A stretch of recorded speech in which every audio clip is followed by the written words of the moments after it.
This video is about how renewable sources of polymers can reduce our reliance upon oil. 80% of the global chemistry output is the production of polymers, and over 50% of UK goods are packaged in plastic, which makes polymers big business. Currently, most polymers are made from oil, and with oil running out, we need to look for alternatives to maintain our current use of polymers, as they are such an integral part of modern day life, especially plastics. What are polymers? Polymers are everywhere. There are plastics, our proteins and our sugars. They are water bottles, egg cartons, yogurt pots, sandwich bags, paper, potatoes, and Mr. Potato Head. So what are polymers on a molecular scale? Well, a polymer is a large molecule that is made up of small repeating units called monomers. Polymers are similar to paper chains by the fact that adding smaller units together, the loops, you achieve a large molecule like the chain. There are two main methods in which renewable polymers can be introduced to the marketplace: by creating the same polymer we already use but using renewable sources, or using the renewable sources to develop new polymers with improved properties compared to existing polymers. Polyethylene or polythene is the plastic that usually makes up plastic bags. It is traditionally made from crude oil by breaking down the long carbon chains by cracking to produce ethene, which is the monomer for polythene. The ethene is polymerized to make polyethylene. The renewable method to produce polyethylene is to start with sugarcane. The sugarcane contains glucose, fructose and sucrose, which all have similar structures. These are the starting points, and they are fermented to produce ethanol, which can then be turned into ethene by dehydration. And this ethene is exactly the same as the ethene from crude oil and goes through the same polymerization process. The second method of introducing renewable materials to the market would be to use renewable sources to create new materials which are better than existing materials. One instance of this method is PLA, which is polylactide or polylactic acid. This polymer is an improvement on current plastics as it is biodegradable and we can use as rigid packaging, water bottles, disposable cutlery, and even has some medical uses as it can be absorbed by the body. PLA is made from lactic acid, which is the same thing that is produced in anaerobic respiration during exercise.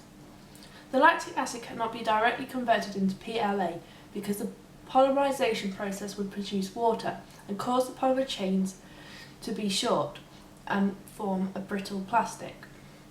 So to rectify that, the lactic acid is made into a lactide, which is a cyclical compound. This can then form polylactide by opening the ring and polymerizing it. This doesn't produce water, as that is removed when it is converted to lactide. So, where can the product lactic acid be sourced from? Lactic acid is used as an acidity regulator in many food products such as cheese and beer.